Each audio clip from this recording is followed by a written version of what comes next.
Hi, I thought it was time that we should talk about Laneway music and let everybody know who Laneway are, what we are and what our ethos is.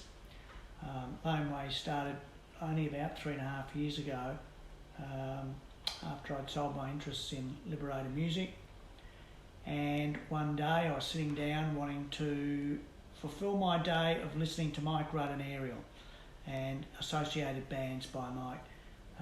Of course, after hours of searching, I could hardly find anything online, and so I'd met Mike once or twice, and so I had his number and I gave him a call, and Mike said, can we get together? From that meeting, Laneway was started, and 20 odd plus albums for Mike gave us a real start and basically developed what we wanted Laneway to be. My partner Dan Bradley, who came on board, basically looks after all social media, and I do a lot of all the audio and A&R work.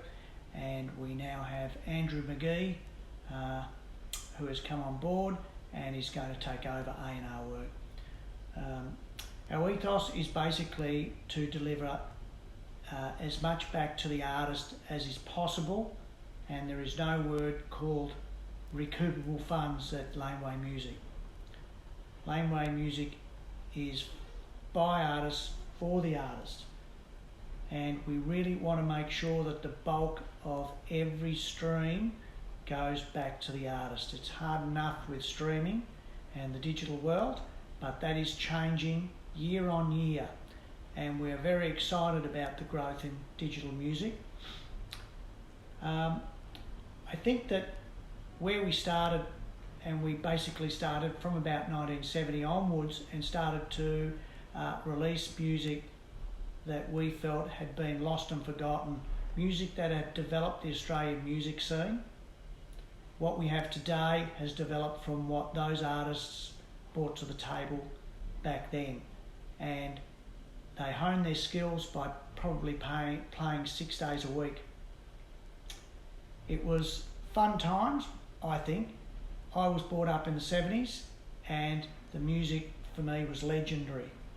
I think that what really happened was we had our pub scene, which basically brought our blues style pub music, but many other styles, to audiences, and we honed a skill set here in this country, I think, that matched anything in the world.